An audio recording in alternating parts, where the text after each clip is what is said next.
So is the Nintendo Switch 2 camera worth getting? This is going to be my honest review of the Nintendo Switch 2 camera here in this video. A little bit of a weird one because we don't really have any games to test it out with at the time of recording this, but I wanted to get you my thoughts and impressions on this camera ahead of time. What do I mean by this? Well, the first game that we know is going to actually, utilize it in a gameplay sense is going to be the DLC for Super Mario Party Jamboree, but that's not out until I think it's either at the end of July or August. I'm trying to blank which one comes first. I think Kirby is in August and Super Mario Party Jamboree is in July, if I remember correctly, July 24th. So we still got like 6 weeks roughly at the time of recording this until then, but I can still give you guys my thoughts because we can still test it out with game chat. We can test it with a couple things, and weirdly enough, it actually does work with your PC, so that's another little interesting tidbit. So let's go ahead and jump straight into this. So I've done a little bit of testing with the Nintendo Switch 2 in terms of the cameras and stuff. So what we did not expect is for Nintendo to support all kinds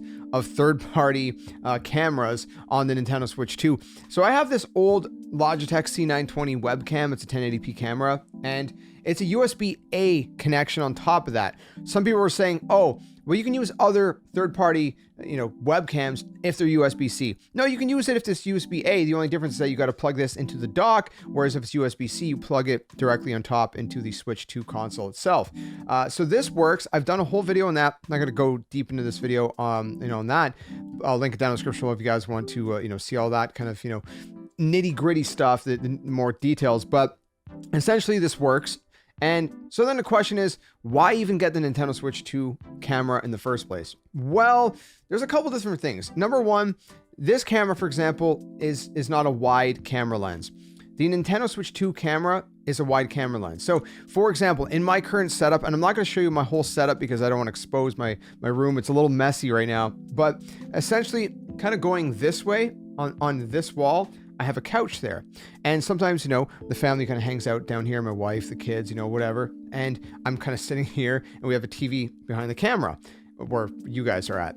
And basically with this camera, if it's in front of the TV or on top of the TV or whatever, basically beside the Nintendo Switch 2, it cannot get the whole kind of circle of, starting from me to the corner of that couch.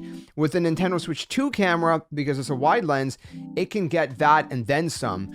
There's nowhere in this room that I could go to hide from the Nintendo Switch 2 camera when it's on its kind of widest lens, which is very interesting. And that's one thing that makes me think, well, it might be worth it if you have a big family and you kind of have people spread out a little bit and you want to play games like Super Mario Party Jamboree and be able to get everybody in camera, or if there's multiple people you want to be able to get on camera for whatever other reason, game chat or whatever, if they're not all huddled up, especially if you're playing something like Super Mario Party Jamboree, that's going to be big because there are game modes that use kind of motion, right? Like there's one where you kind of hit the question block above your head. It's invisible, but the camera looks like it's, on camera it looks like you're hitting it, right? I don't know if you guys seen that game mode, but essentially that's part of the new DLC for the Switch 2 for Mario Party Jamboree. And you don't want to hit each other. So the wide lens kind of angle gives it room so it can see everybody. Now, you might be wondering, well, how does that work? Well, all you need is one camera,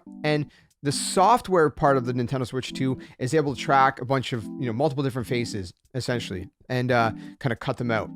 So that's not camera based as far as I'm aware. But again, that's something that we can't really test out fully until a game like Super Mario Party Jamboree's DLC comes out. So right now we're just kind of stuck testing it out with game chat. And then if you actually go to the system settings under controllers and accessories or whatever it's called, there's a place that says test USB camera, and there you can kind of test it out and see it as well. Now, the other thing is, well, what if you don't want that wide angle lens? What if you want a little bit, zoom in a little close up? Well, in the game chat settings, there actually is a setting that you can kind of zoom in, and you can kind of, make it so it's a little lot less kind of wide angle and zoomed out. So you can zoom in and whatnot as well. So that's an option for that in terms of, like I said, game chat functionality. But the question still remains, when you kind of compare these two cameras, and again, I did that a little bit more in a different video, which I'm going to link in the description below. So the point is that with these two different cameras, they function very similarly. I would argue that even my Logitech C920 might have slightly better image quality. They're both 1080p. They both look very similar. The only difference is that the Nintendo one is a wide camera lens. Now, if you were to buy the Logitech C920 on Amazon, at least for me in Canadian currency, it would cost about, I don't know, like 30 bucks more than this. So this was $60 Canadian roughly, plus taxes. The Logitech C920 goes for about normally 100 Canadian used. Right now it's on, or sorry, not used, new. Right now it's on sale for like 80 bucks new on Amazon. But again, it costs a little bit more. So if you have one kicking around, it's kind of like, maybe don't rush to buy this, but just use whatever camera you have, you know, kicking around. Try it with your console. Some cameras are not working, but in terms of this, you know, one of the other functionalities is really cool is that if you rotate the kind of the front here, it has a little shutter. I don't know if you can see that. So it's like, it basically shuts the camera lens. It's like a privacy feature, if you will. So that's nice. It does have a nice kickstand with like rubber, kind of rubber footing on the bottom. So, you know, it's like non-slip, if you will. It's, you know, very tall kind of, I guess, pole, if you will, leading up to the camera. So, you know, if you do have a lower kind of place to place it, it's going to kind of prop up, you know. That said, if your TV is kind of close to your, like your, whatever your TV's sitting on, and you're sitting this on that, I mean, this could end up blocking your TV a little bit. So that might be problematic with the height of this. It rotates up and down like that. It does not turn left or right. To turn it left or right, you just got to rotate the entire body. So up and down, the USB-C plugs in right here. So you plug it in yourself. You can kind of put it here. The other end is also USB-C, plugs into the top of your Nintendo Switch 2, which means that with a USB-C webcam like this or camera, you can play and connect it in handheld mode as well. If you have a USB-A, well then, like I said, it has to connect to your dock, and then you can't do it in handheld unless you get an adapter that is USB-A to USB-C. That is an option as well. In terms of the quality, I mean, the quality feels really good. The base feels very sturdy and firm, like kind of like a metalish kind of disc. The kind of pull here is metalish. The camera itself is plastic. It doesn't feel like it could break too easily. It feels like it's kind of engineered well to kind of, you know, for durability. I'm not going to test that out. I can't say for sure, but it feels like, you know, the way it's kind of all pieced together, it was made to be durable. And people have tested out the Switch 2 and seen how durable that is. So I'm assuming the accessories are similar. Now, like I mentioned at the very beginning, what I just found out before recording this video, and because I thought, I wonder if other cameras work on the Switch 2, wouldn't and shouldn't the Nintendo Switch 2 camera work on a PC?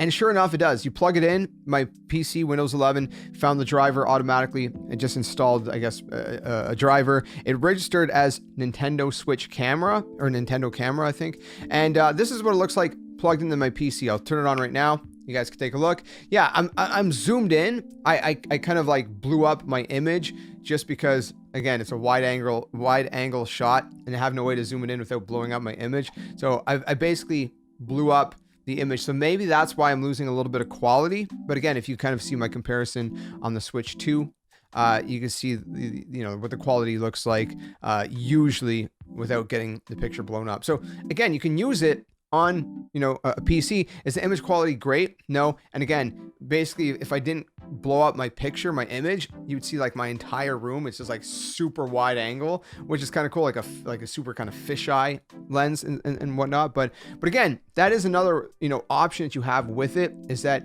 it's not like you can only use it with your Nintendo Switch 2. If you'd like to use it on your computer as well, you're going to have that camera to be able to use it on your computer if you so choose. Now, at the time of recording this, there's really only two things that I can think of that really utilizes the camera functionality, and that is game chat. In Mario Kart, I think there is an option. I haven't done this, but there's an option to basically have it so like your camera's like sitting above your racer, kind of like a little circular pin looking icon, and then your camera's just there. So you could do that. Is that really interesting? No. My biggest thing is that I wanted it for Super Mario Party Jamboree. I love Mario Party Jamboree. My whole family does, my wife, my kids. And that, you know, is one thing that's like, there's a few game modes in there, a couple game modes that is going to utilize the camera functionality. And I thought that's really fun. And so that's kind of what I wanted to use it for. But now that I realize I can just plug in third-party cameras, I'm wondering if it's really worth keeping, and I'm considering returning it. The only reason that I'm debating keeping it is for that wide camera angle, which I mean is pretty nice. That, you know, if you have, like I said, everybody kind of spread out across the room. All that to say, is the Nintendo Switch 2 camera worth getting? How was the quality? For 1080p, the quality, the picture quality, the coloration doesn't feel that great. It feels a little bit on the lower side than what I would have expected. The build quality seems really, really good. The camera functionality is nice. Again, you can use it on a PC or on the Switch 2.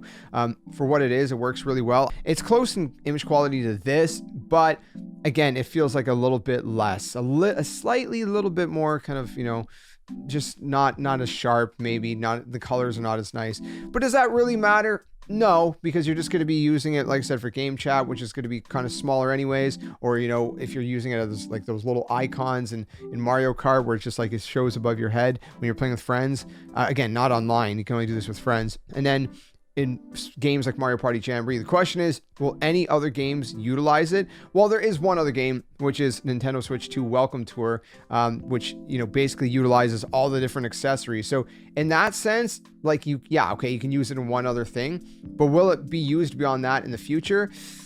Probably not, but I don't know. It's hard to say. You know, hopefully there are some kind of games that Nintendo finds ways to make unique features with it. But as of right now, it's kind of hard to recommend this, especially when you could just get a third-party camera, and most people have one of these kicking around, third-party USB cameras. Plug it in, it'll work. So I don't know. In terms of that, I would probably give this camera, I don't know, like maybe like a 7 out of 10. It's okay. It's not great. For a 1080p camera, it's solid. The build quality is really good. For the build quality alone, I mean, I'd probably bump it up a little bit to maybe like an 8. It feels like a really sturdy camera. But, you know, overall, probably a 7 out of 10. You know, again, it's not horrible, but it's not great either. It's decent, not good, if that makes sense. And it just feels a little pointless right now. So again, I can't recommend getting it, but let me know in the comments if you think it's worth getting and why you personally think it's worth getting. I would love to hear your feedback. If you enjoyed this one, leave a like, subscribe for more, and I'll see you guys soon. Another one. Tell your friends. Game on. Catch you guys later.